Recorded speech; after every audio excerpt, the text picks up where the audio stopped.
ಖುಷಿ ನನ್ನನ್ನು ಇಲ್ಲಿವರೆಗೆ ಇಷ್ಟು ಮೇಲೆ ಎತ್ತಿದರೆ ಇದು ರಾಯರು ಅದಲ್ಲದೆ ನಾನು ಇಲ್ಲಿಗೆ ಬರುವ ಕಾರಣ ಈ ಮಟ್ಟಕ್ಕೆ ಸೇರಲು ನನ್ನ ಅಕ್ಷರಾಭ್ಯಾಸ ಮಾಡಿದ ಗುರು ನಾರಾಯಣ ತೀರ್ಥ ಸ್ವಾಮಿ ಹಾಗೂ ನನ್ನ ವಿದ್ಯಾಮನ್ ತೀರ್ಥಕ್ಕಾಗಿ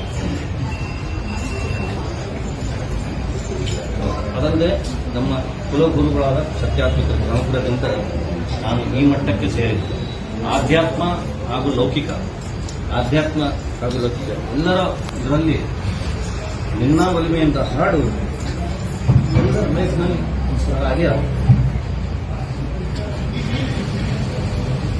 ಇಷ್ಟೆಲ್ಲ ನಾನು ಪಠಣೆ ಅಲ್ಲ, ನೀವೆಲ್ಲರೂ ಬಂದು ನಿಮ್ಮ ಈ ಪ್ರೀತಿ ವಾತ್ಸಲ್ಯ ಅಂತಃಕರಣಕ್ಕೆ ನಾನು ತುಂಬಾ ಆಭಾರಿಯಾಗಿದ್ದೆ. ನನಗೆ ಗುಲ್ಬರ್ಗ ಏನೋ ಹೊಸದಲ್ಲ. ನನ್ನ ಸೋದರತ್ತಿ ಇಲ್ಲೇ ಶಾಂತಿನಗರದಲ್ಲಿ ಇರ್ತಾ ಇದ್ರು, ವಿಮಲಾ ಜೋಶಿ.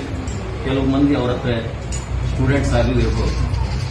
ಸೊ ಅವರೊಂದು 60 ವರ್ಷ ಇಲ್ಲೇ. ನೆಕ್ಸ್ಟ್ ನಮ್ಮ ಒಬ್ಬ ತಂಗಿ ಒಬ್ಬ ಅಕ್ಕನ್ನ ಇಲ್ಲಿಗೆ ಕೊಟ್ಟಿದ್ವಿ ಗುಲ್ಬರ್ಗ.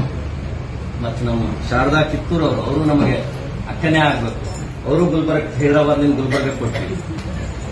ಸಂದೀಪ್ ಅಂತೂ ಸರಿ ನೀವು ನೋಡಿದ್ದೆ.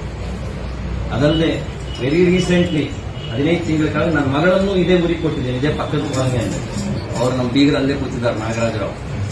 ಸೊ ಹೀಗಾಗಿ ನಾನು ಗುಲ್ಬರ್ಗ ಏನು ಹಳೆಯದಲ್ಲ, Gulbarga is very very close to my heart.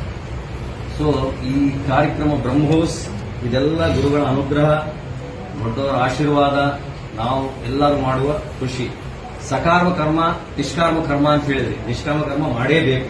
ಈಗ ನಾವು ಇಲ್ಲೇ ಯುದ್ಧ ಭೂಮಿಯಲ್ಲಿದ್ದಾಗ ನಮ್ಮ ಸಕಾರ್ಮ ಕರ್ಮನೇ ಮಾಡಿದ್ವಿ. ನಾವು ನಮ್ಮ ದೇಶ ಉಳಿಯಬೇಕೆಂಬ ಸಕಾರ್ಮ ಕರ್ಮದಿಂದ ದೇವರ ಪ್ರೇರಣೆ ಆಗಿ, ದೇವರ ಪ್ರೀತಿಗೆ ಸಲುವಾಗಿ ನಮ್ಮ ದೇಶ ಉಳಿಸಿಕೊಳ್ಳಕ್ಕೆ ನಾವು ಸಕಾರಾತ್ಮಕ ಕರ್ಮ ಮಾಡಿದ್ವಿ. ಸೊ ಇದರಿಂದ ಇವತ್ತು ಇಷ್ಟೆಲ್ಲ ಜನರು ಸಂತೋಷದಲ್ಲಿದ್ದೀವಿ. ತಾವು ಎಲ್ಲರೂ ತಮ್ಮ ಕೈಯಲ್ಲಿ ಆದಷ್ಟು ದೇಶಕ್ಕಾಗಿ ಸೇವೆ ಮಾಡಿ, ತಮ್ಮ ಮಕ್ಕಳನ್ನು ಪ್ರೋತ್ಸಾಹ ಮಾಡಿ, ಅಥವಾ ತಾವು ಏನು ಮಾಡ್ಲಿಕ್ಕೆ ಸಾಧ್ಯವೋ ತಮ್ಮ ಅಕ್ಕ ಪಕ್ಕದಲ್ಲಿ ದೇಶಕ್ಕಾಗಿ ಸೇವೆ ಮಾಡಬೇಕು ಅಂತ ನಾನು ಎರಡು ಮಾತನಾಡ ಮುಗಿಸ್ತೇನೆ.